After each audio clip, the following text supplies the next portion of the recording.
I never thought a sentence could make a house feel empty. But when my daughter said it, the walls went quiet.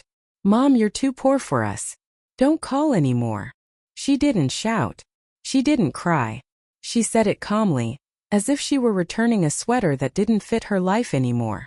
I stood in my small kitchen with the phone in my hand, staring at a crack in the wall I had been meaning to fix for years. I didn't answer. There was nothing left to say. That night I boiled water for tea and forgot to put the tea bag in. I sat at the table anyway. Poor habits stay longer than people. I thought of all the times I skipped meals so she could have new shoes. All the nights I told myself love was enough, even when money wasn't. The next days passed quietly. No calls. No messages. Just silence that felt heavier than words. I told myself this was how aging sounded, like being slowly erased. A week later, I stopped at the small store on the corner and bought a lottery ticket. Not hope. Habit. Something to do with my hands. I scratched it at home, standing by the window, ready to throw it away. I checked the numbers once. Then again. Then I sat down. 1.2 million. I didn't scream. I didn't cry. I whispered, "Oh." And in that moment I understood something clearly for the first time in years. Money doesn't change people. It only reveals who they already are. I slept poorly that night, not because of excitement, but because my mind kept replaying her voice. Too poor for us. As if poverty were a disease I had failed to cure. In the morning the numbers were still there. I checked them again slowly, like someone afraid the truth might vanish if touched too hard. It didn't. The win was real. The silence from my family was real too. I didn't tell anyone. Not the neighbor who borrowed sugar every Sunday. Not the cashier who smiled too brightly. I made tea properly this time and watched the steam rise. I thought about what money usually does first. It makes people talk. I chose not to. At the bank I asked for a new account. A clean one. No shared names. No familiar numbers. The clerk congratulated me. I nodded, polite and distant, the way you are with strangers who don't know your history. When she asked if I wanted to notify family, I said no. My voice didn't shake. I changed my phone number that afternoon. Then my email. One by one I blocked the old contacts. Each click felt like closing a door I had once kept open in winter, hoping someone might come back inside. I didn't feel powerful. I felt careful. That evening I walked through my apartment and noticed how small it was. How worn. How honest. I realized something else then. I had lived my whole life being poor in money, but rich in excuses for others. I had always explained their cruelty away. I wouldn't do that anymore. If they wanted me only when I had something to give, they didn't want me at all. And for the first time since that call, the silence didn't hurt. The news didn't reach them through me. It never does. It was the neighbors. It's always the neighbors.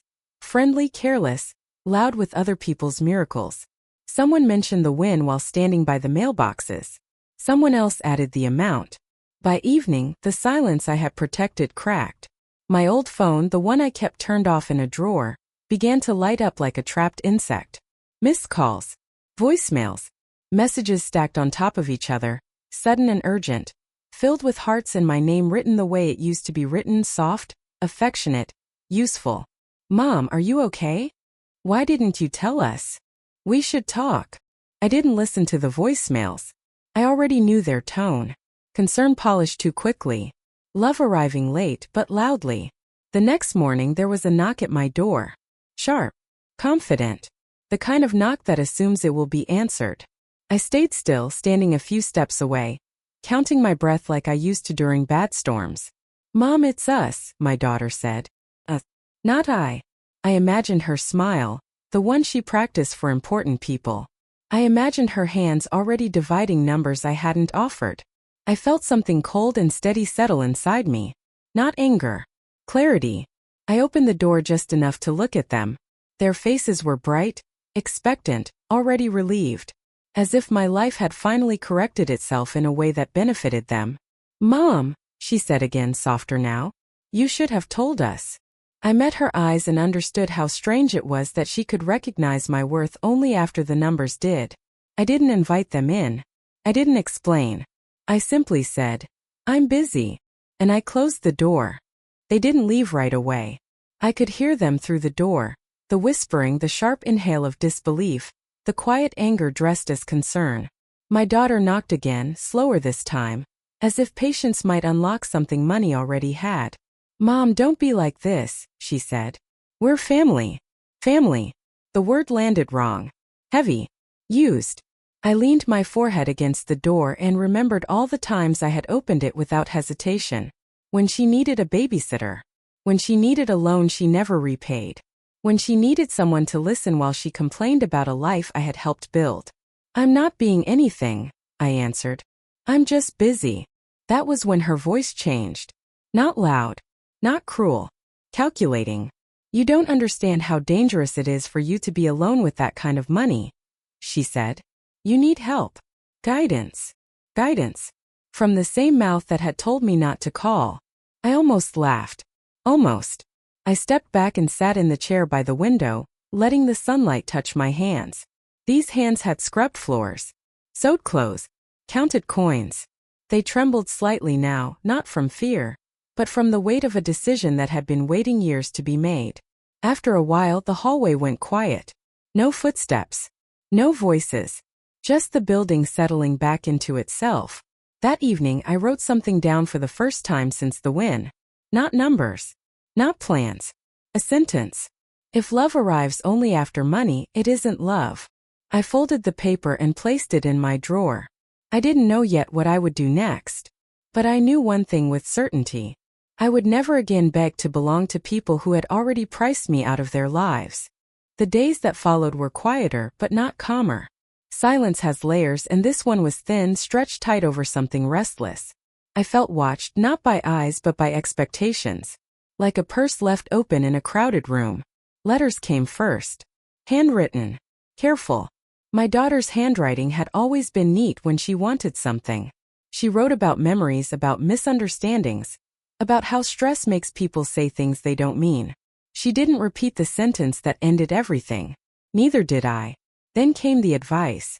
Lawyers I didn't ask for. Financial planners recommended by people who hadn't called me in years. Every message carried the same soft command. Share, explain, include. I took long walks instead. Past the park where I once pushed her stroller with one broken wheel. Past the school where I stood in the rain waiting for her, counting minutes, not money. I realized how strange it was that none of those memories required wealth to be real. One afternoon, a distant relative I barely remembered found my new number. "You should help your children," she said gently. "Money changes responsibilities." I thanked her and hung up. Money hadn't changed my responsibilities. It had clarified theirs. That night, I looked at my reflection in the bathroom mirror. The wrinkles were deep, honest, earned. I spoke to myself quietly, the way I used to speak to my daughter when she was afraid. "You are not a wallet," I said. "You are a person." For the first time, I believed it without needing anyone else to agree. They tried a different approach after that. Guilt. My daughter sent a message from a number I didn't recognize. She wrote about her children, about how confused they were, how they asked why grandma had disappeared. She said I was hurting them, not her. She always knew where to place the blame so it would sting the most. I stared at the screen for a long time.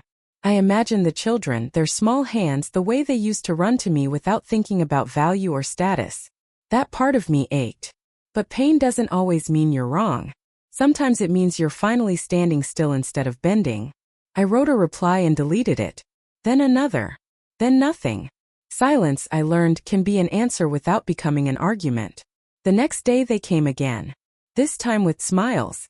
With pastries from the bakery I loved. As if sugar could soften memory.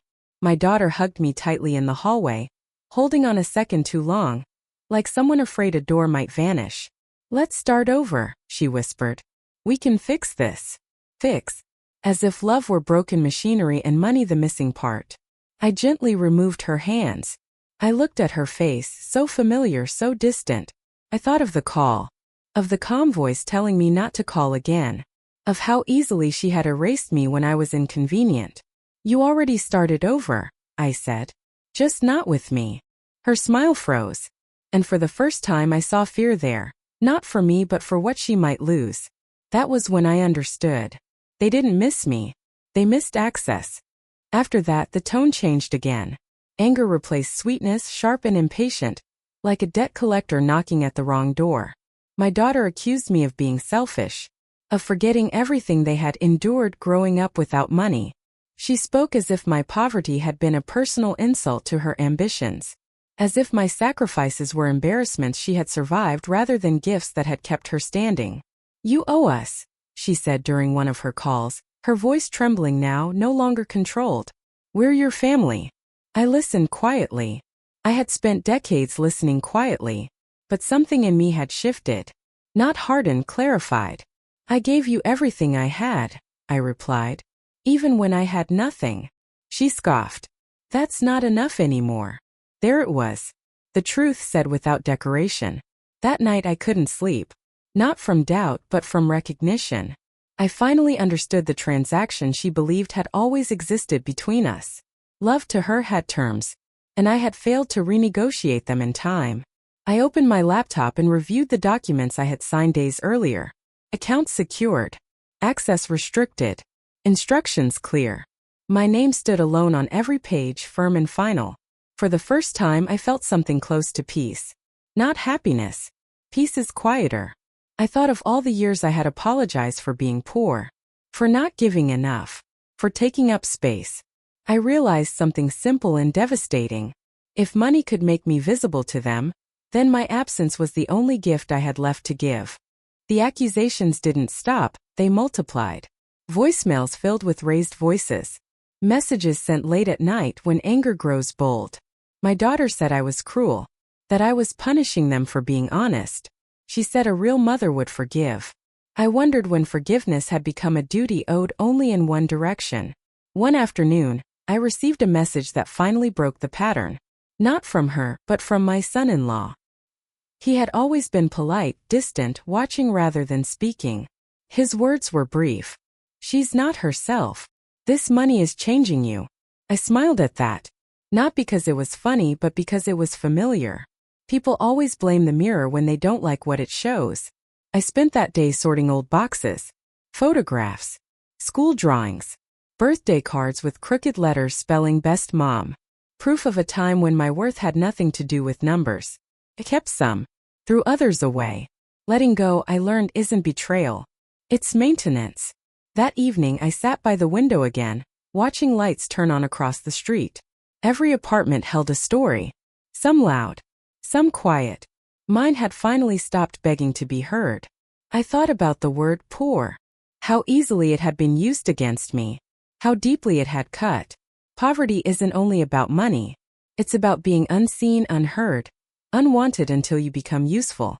I wasn't poor anymore. Not in the way that mattered. And I knew then that whatever came next, I would meet it standing, not reaching. They tried one last doorway into me, the past. My daughter sent a long message late at night, written the way apologies often are when they want something at the end. She reminded me of winters when we shared one blanket, of birthdays with homemade cakes, of how she used to fall asleep on my chest when thunder scared her.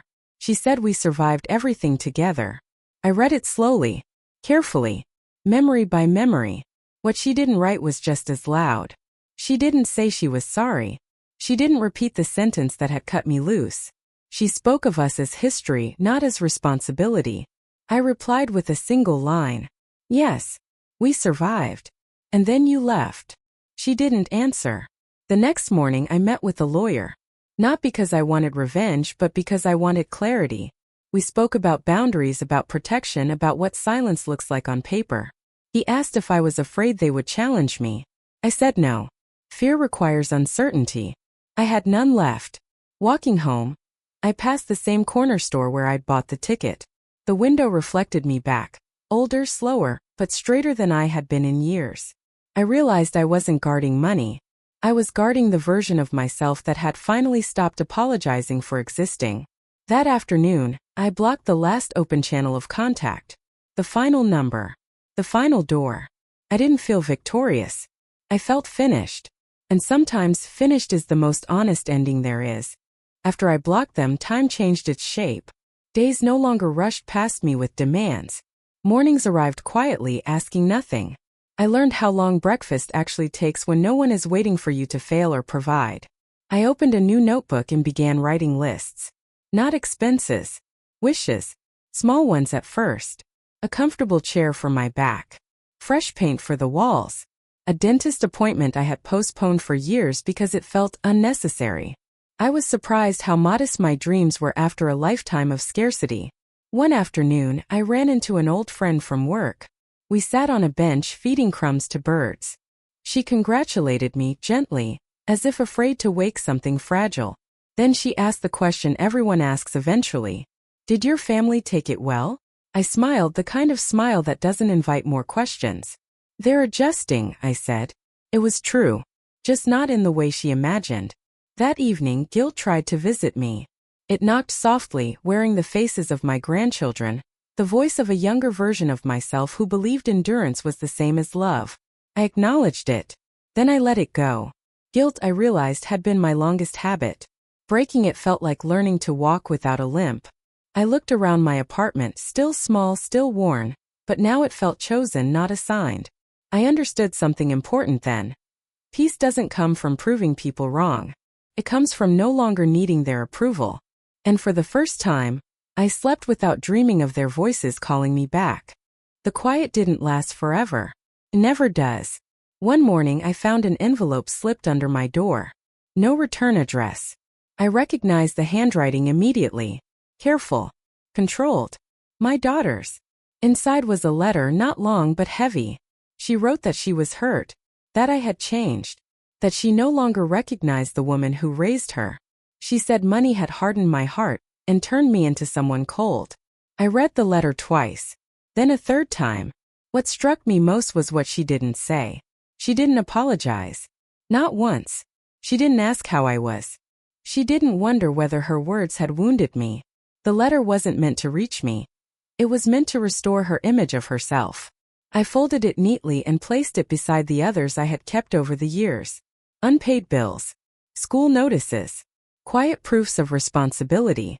This letter belonged there too, another reminder of who carried weight and who only measured it. That afternoon, I donated a small amount of money anonymously to the local clinic. I didn't tell anyone. I didn't need to be seen. It felt right to give where gratitude wouldn't come with expectations attached. Later, I brewed tea and watched the sky darken. I thought about how often I had been told I was too much or not enough, depending on the season. How rarely I had been asked what I needed. I finally understood something simple. Being called cold by someone who benefited from your warmth is not an insult. It's a confession. Weeks passed. Then months. The world didn't end. No dramatic collapse. No apology. Just distance settling into something permanent. I learned how to live inside that space. I joined a small reading group at the library. I took my time in grocery aisles, reading labels instead of prices. I noticed how my shoulders no longer rose toward my ears when the phone rang. Sometimes strangers were kinder than family had ever been. Not because they loved me, but because they didn't expect anything. That kind of neutrality felt like rest. One afternoon, a neighbor asked if I was lonely. The question surprised me. Loneliness, I had learned, isn't about being alone. It's about being unwanted while present. I told her the truth. I feel peaceful. She nodded, as if she understood more than I'd said. At home, I found an old voicemail saved on my computer by mistake. My daughter's voice from years ago, laughing, asking if I could watch the kids for an hour. I listened once. Then I deleted it. Not out of anger. Out of respect for who I am now. I began to think about the future in a different way. Not legacy. Not inheritance. Just time. How I wanted to spend what was left of it, without shrinking to fit someone else's convenience. Money hadn't given me power. It had given me permission. Permission to rest. Permission to choose. Permission to say no without explaining why. And in that quiet permission, I finally felt rich in the way I had never been before. The first holiday came without them. No calls. No forced smiles. No rehearsed gratitude. Just a calendar square that used to ache and now simply existed. I cooked less than I used to. Old habits still whispered, telling me to prepare for people who never arrived. I caught myself setting extra plates, then laughed softly and put them back. Letting go isn't one decision, it's hundreds of small corrections. That evening, I lit a single candle and sat by the window. Across the street, a family argued loudly over dinner. The noise floated upward, sharp and familiar. I didn't envy them. Love that survives only through obligation always sounds like that. I thought about my daughter then, not with anger but with distance. I wondered if she still told the story of her cold mother to others. If she slept better believing I had changed, not that she had crossed a line she couldn't step back over. I realized something else, something uncomfortable but honest. If I had lost the lottery ticket that day, I would still be begging for scraps of affection. The difference wasn't money. It was clarity. That night, I wrote another sentence in my notebook. I do not owe access to people who refused me dignity. I closed the book and felt lighter, as if some invisible contract had finally expired. Outside, fireworks began. A celebration I hadn't planned for. I watched them bloom and fade, bright and brief, and understood that some relationships are the same. Beautiful once, loud at the end, gone without apology, and still the sky remains. I received the call on an ordinary morning. Unknown number. I almost didn't answer. It was my daughter's voice, unsteady now, stripped of performance. She said she was tired, that things were hard, that she didn't know how we had ended up like this. She spoke as if the story had written itself. I miss you, she said quietly. The words landed, but they didn't pull me back. Missing someone isn't the same as respecting them.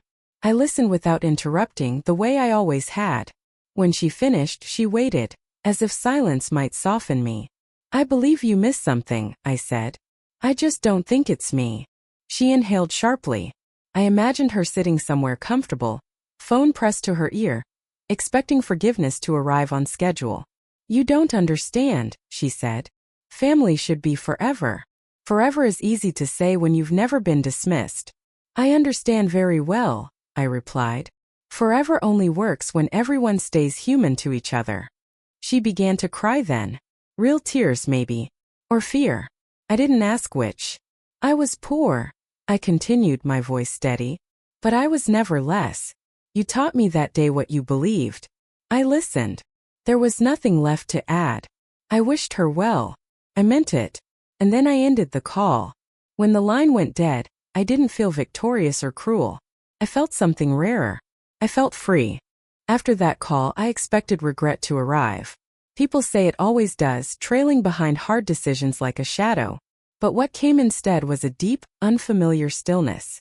The kind that settles after a long illness finally breaks. I spent that afternoon organizing papers I had avoided for years. Old warranties. Manuals for appliances long gone. I shredded what no longer served me and kept what mattered. The pile grew slowly, deliberately. Order, I discovered, is a quiet form of kindness you give yourself. In the evening, I took a bus to the edge of the city and walked along the river. Couples passed me laughing. A man played a soft tune on a violin, notes bending gently in the cold air. I dropped a small bill into his case and he nodded, not knowing my name, not asking for more. The exchange felt clean.